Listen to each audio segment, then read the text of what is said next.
interesting practical presentation in the field of English as a lingua franca. Thanks a lot. Now, let's give the next floor to our next presenter, Umida Hikmatilla. She is coming to our conference with the presentation on the topic of high impact practices in education, innovative assessment for intercultural learning. Umida Hikmatilla has taught Uzbek for many summers at Indiana University and Madison. She developed multimedia materials for learning Uzbek within the Central Asia Net project.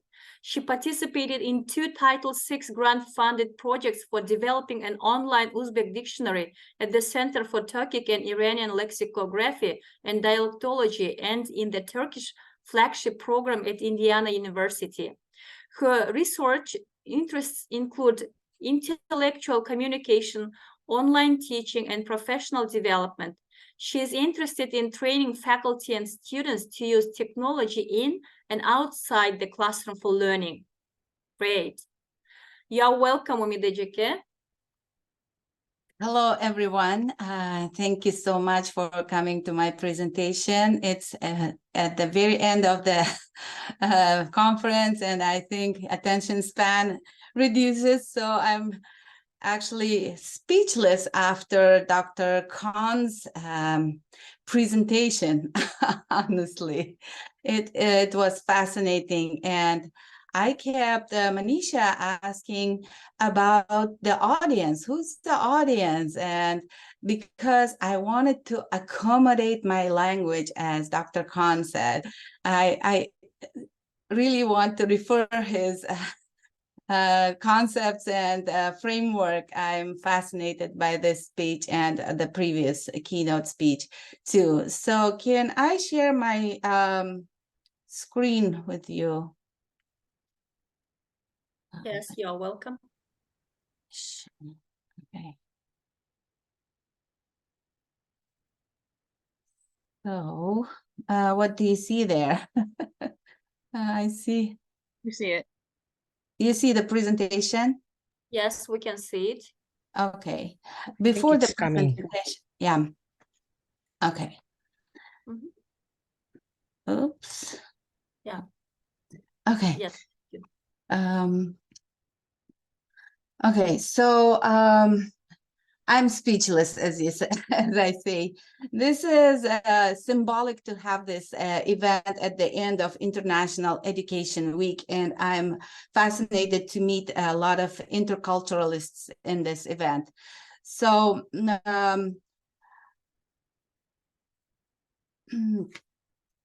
me see.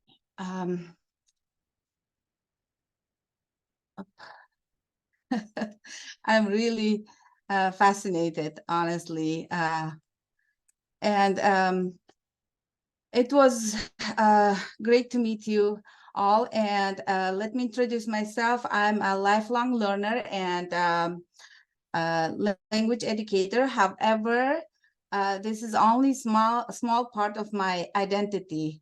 We all have different identities based on our history, values, and traditions. And as Dr. Khan says, building student voice is important and identity plays a big role in it. So I also identify myself as a mother, a mentor, cultural ambassador, and a traveler, sometimes just as an explorer.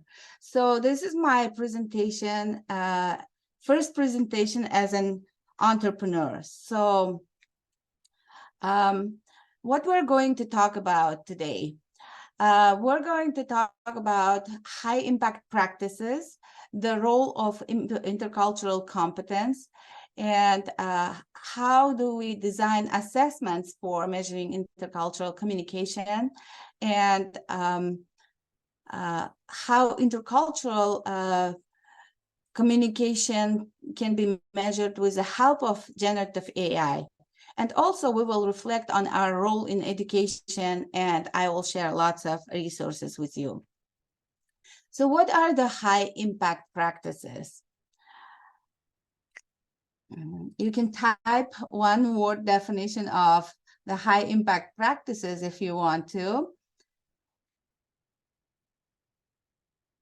And these are 11 high impact practices in education defined by American Association of Colleges and Universities.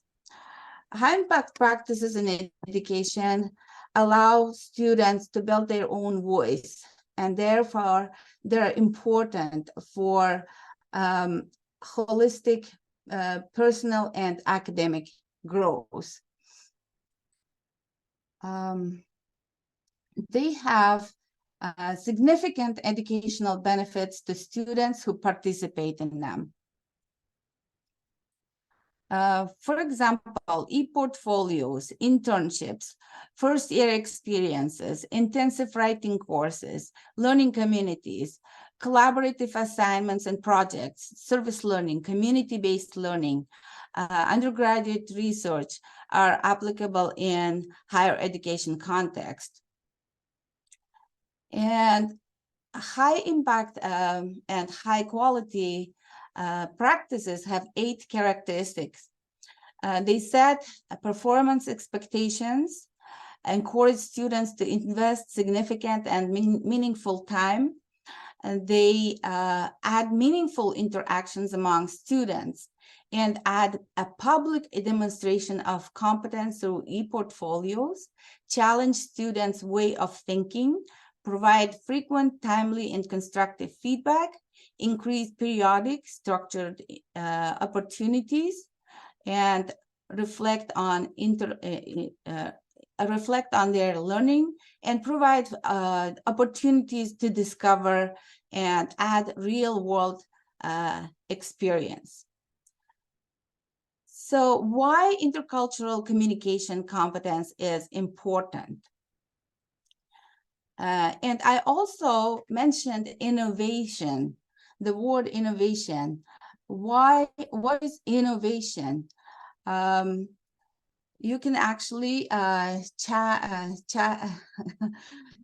in the chat, shoot 1 or 2 words about innovation. Is innovation magic? No, innovation is not a magic. If you want innovation, you need tools to measure your impact. So you need the science, not magic. You need a strategic vision, aligned leadership, measurement strategies, and metrics, of course. And why do we need them? We need to track progress of our learners and evaluate success and identify areas for improvement.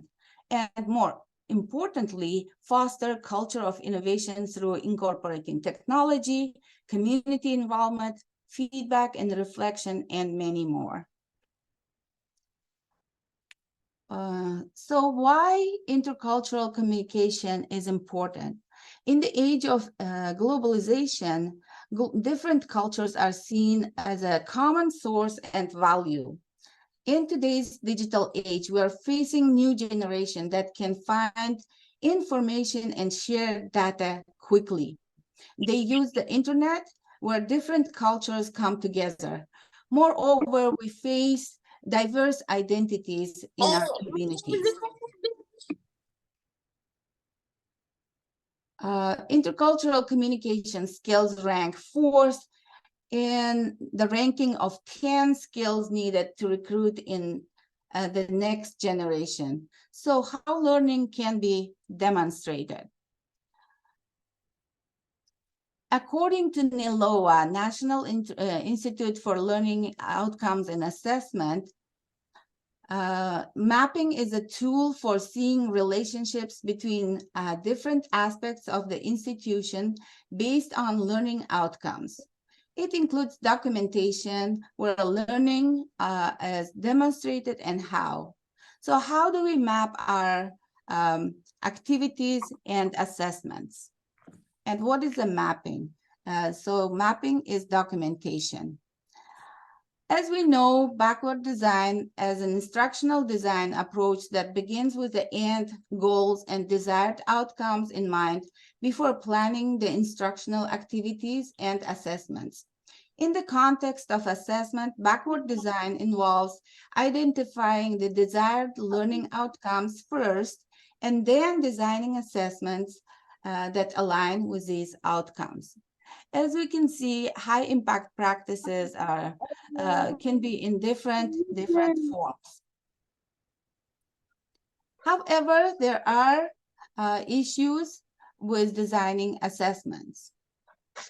I wonder, how do you feel about assessment and when you design assessments? Do you feel stressed, excited, worried, or puzzled? Again, you can type one word to express your feelings about assessment.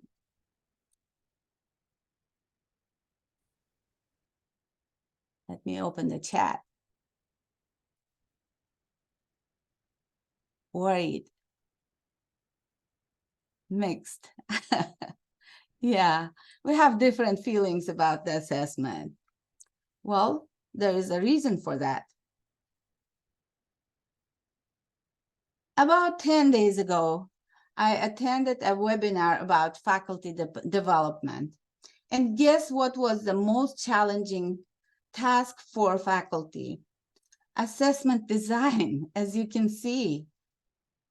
And do you know how much time faculty spends to design a course and an assessment?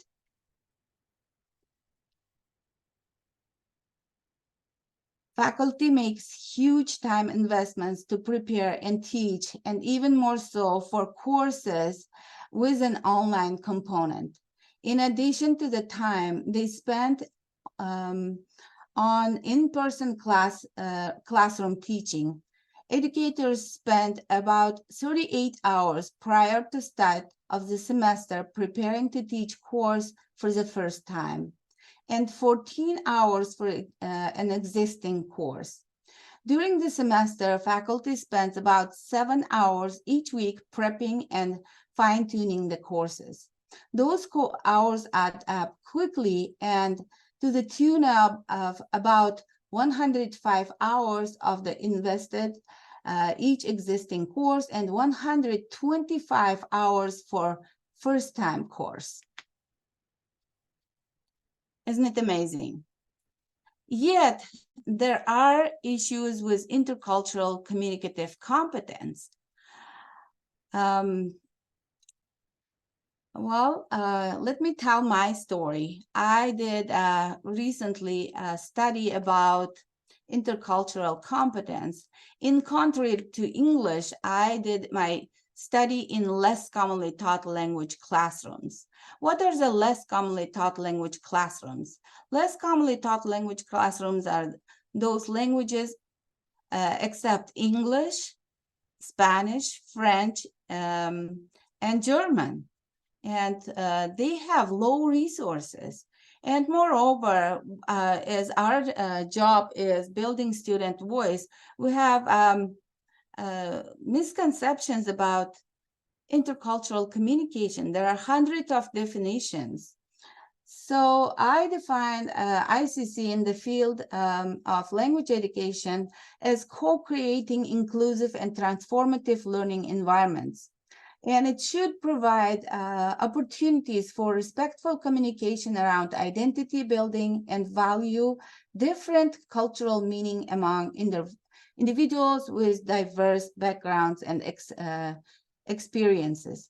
In such classrooms, teachers should create positive and inclusive experiences that initiate sense of belonging for everyone, for the learner and for the teacher. However, developing this definition was not easy, and I had to investigate it with less commonly taught language classroom teachers. The problem is many teachers, in most cases, foreign language teachers introduce surface level of culture in the classroom, and it creates stereotypes. In some language classes, foreign language teachers avoid discussing deep values, and perspectives. There are myriad reasons for that, and one of them could be creating a safe learning environment. And you can see how deep culture is hidden under the water. So what kind of assessment can demonstrate our students' learning? And as we said, innovative projects should have measurement strategies. So let me showcase some findings of my study and what kind of projects and activities Lectal classroom teachers conduct. So my study findings suggest that project-based learning and performative teaching are excellent strategies for studying even intercultural communication starting from the day one. For example, singing, karaoke, authentic role plays, writing skits, small performances. They're really impactful in the beginning level classrooms. And additionally, community engaged teaching, task-based learning, language teaching, art-based teaching, game-based teaching, and advocacy projects are amazing. And I also noticed that our teachers are using informal learning communities for building intercultural competence. They are having myriads of endless options for students as language festivals, coffee tables, International Mother Language Day, and many more. So there are effective ways for providing voice to students. And well, we mentioned that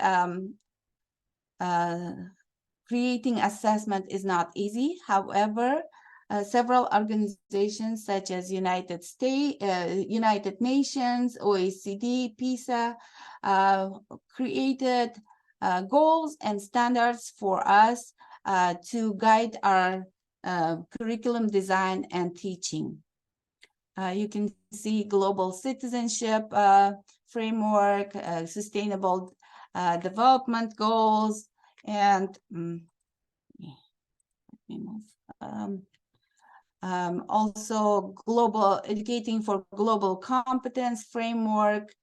And in language education field, we are guided by different frameworks like ACTFL intercultural reflection tool that provides us opportunities for reflection, for intercultural activities, and also Common European Framework of Reference, CEFR, provides building on pluricultural repertoire, as was mentioned in Dr. Khan's speech, repertoire. So, issues. Okay, so there are opportunities with the help of generative AI for creating assessments. However, it's not easy to create assessments that help us, to create, to measure intercultural competence. So we have to be aware of biases and some hallucinations that generative AI brings to us. You can say, yes, we can create easily flashcards, rubrics for assessment. However, it's not an easy task. You may say there is a knife for that. However, intercultural, it's crucial that we ensure that algorithms are culturally sensitive and they have to avoid bias. Therefore, many organizations are offering different assessment tools and advice for teachers. So what can generative AI provide for teachers? It can be mostly brainstorming ideas, suggestions for high impact practices, some simplified texts for differentiation, different content for personalization, different examples for inclusive teaching, instant and constructive feedback ideas, or saving time on grading. And there are many possibilities that we can identify. So recently, pandemic insights to shape a better future for assessment and teaching, for assessment for teaching, learning equity, and student success had strategic priorities for assessment. So they have 5 top priorities. First one is reimagining the role of students in assessment. The priority 2 is clarifying relationship between cheating, proctoring, and assessment. Priority 3 is using technology in support of learning. Priority 4, engaging trusted evidence sources in valid data use. And priority 5, strengthening faculty assessment knowledge. And so ChatGPT is already old news. And how do we assess in the age of AI writing co-pilots? So we have to equip our students every time to use it responsibly. First of all, they have to evaluate all the outputs, verify facts, editing their prompts, revising, and of course, responsibility, as mentioned in Dr. Khan's speech. And another issue with generative AI, we can use reflective activities, e-portfolio, nested tasks, peer collaborations, and other approaches. However, they do not scale easily, and cheating assessment is not easy anymore. So we have to design assessments with more difficulty, with more compelling components, and take into consideration that risks are for redesigning can be only temporarily effective as the pace of AI development accelerates. And of course, we have to be mindful. So Dervin has suggestions for topics on identity.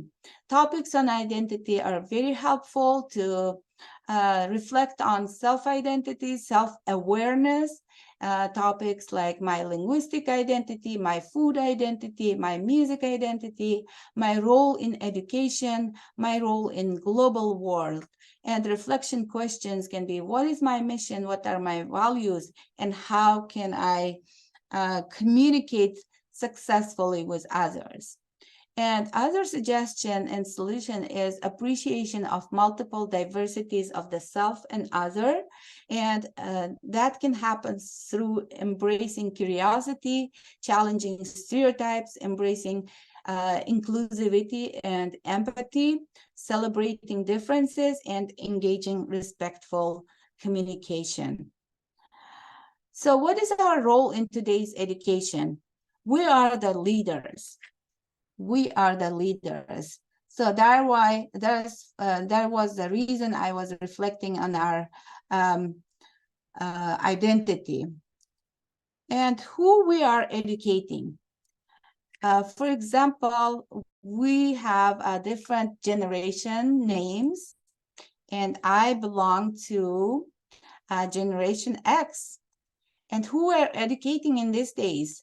In schools, probably we have more generation, not probably, definitely, have Generation Z and Gen Alpha in K-12 education. So they have different learning styles, different leadership styles, and different influences in their lives.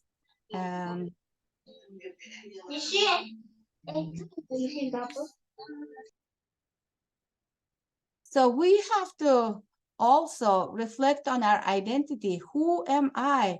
Ask this question and teach our students how to ask this question. Who am I and why do I exist in this space? And ask yourself, what is my mission in the world? What is my action plan? So I will start sharing resources for leadership and becoming intercultural communicator. We prepare our students reflecting and for upcoming encounters for factual knowledge, observing by listening, inquiring, respecting, empathizing, and engagement. So you can share this kind of poster in your classroom, and I will share the links for that. And conduct activities that will help them to reflect. How do you dress? What do you do that is that you find funny? What happens in public places and parks and different things? These are even activities for K-12 setting, and I selected purposefully these activities because I thought our audience is going to be mostly K-12 teachers, as Manisha said. So our action plan.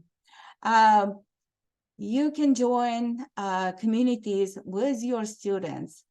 You can encourage your students to become bloggers, become guest speakers, expand a language program, start a language program, save a language program, and sharing their stories and celebrating success.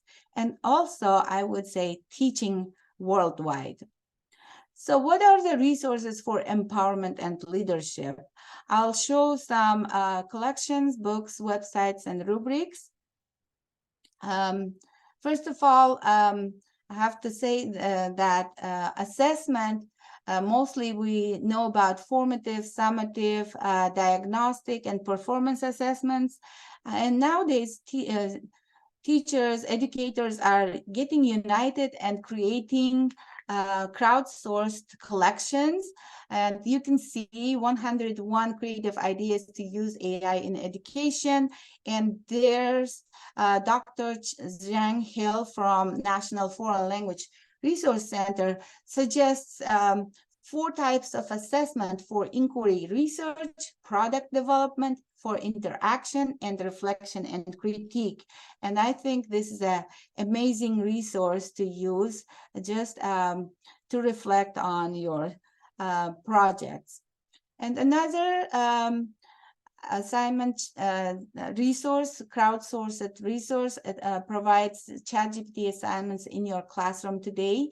And you can see an example activity to ask your students to create personas and engage in interview-based conversations and simulate real world scenarios. So simple ChatGPT prompts include engage in ongoing interview with me. So you can conduct interviews and present it in the class. Or another one is assume the persona assignment of behavior, embodying her beliefs and experiences, and engage in conversation with me as a student in 2023 regarding the role of feminism today. So these are great examples for intercultural communication. And there are some tools for creating games for the good. And this is Breshna website that provides you opportunity to create games without no knowledge of codes and other things. So, and it can be created for health field, enterprise, and social entertainment and education. And there are activity toolkits from British Council, UNESCO guidelines for intercultural education. There's a website called Racism No Way, Anti-Prejudice Activities for years K2. Together for Humanity also provides activities for intercultural learning. And of course, high impact practices. There are great, excellent books for high impact practices. And course networking allows you to create e-portfolios. And of course, rubrics for intercultural knowledge and competence value. This is created by the American Association of Colleges and Universities, Alaska Peak, Global Leadership Performance Outcomes, and Global Leadership Rubrics. So I appreciate your attention, and let me stop sharing. And I hope I did on time. I was pretty stressed because of my internet connection. So thank you so much. And I appreciate your questions too, or feedback. Thanks a lot. So dear colleagues, do you have questions? You're welcome with your questions and feedback. So here in the chat box, we can see the question. How can artificial intelligence help to measure students' English proficiency as robots create for the students' essays? So there are activity ideas for assessment. For example, as I shared these resources, and also there are some websites or tools that help you to measure. For example, there is a tool called Udly. Your students talk to the Udly, and they have a sensitive they know how to measure sentiment analysis. They provide you some words. You use this word, and this is for self-assessment, or you can do it together with students, or they can bring it to you as a result. And also Grammarly, Grammarly, and actually I had some slides for Grammarly, and you can set your tone with Grammarly, and let me find that. And it can actually, it allows you to, set your tone, like disheartening, accusatory, worried, and it can provide you feedback how you are sounding today. And for example, I have this. For example, I used my writing several times, and it says you used formal, confident, curious, inspirational, skeptical, objective, and cooperative. So there are different tools that can help you to measure these, but of course it's not ideal yet. It's just in the development stage, I would say.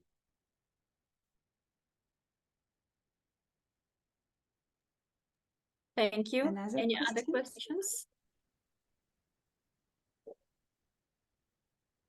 Okay, so thank you very much, Umida. It was really informative and important presentation on assessing intercultural competence of our students. You provided with a lot of materials, forms, ways of assessing our students' intercultural competence.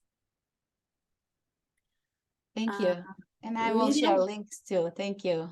Thanks a lot. Miriam, would you like to add? I just wanted to say thanks. This was incredible. My degree is in intercultural communication. And so it's always rewarding for people to appreciate that that's a good degree to have.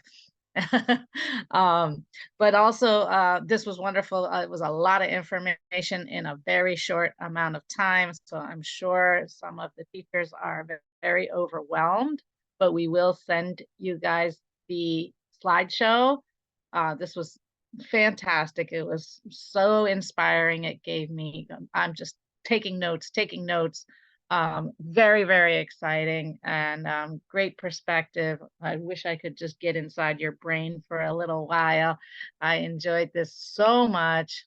Thanks very, very much for sharing all of this great information.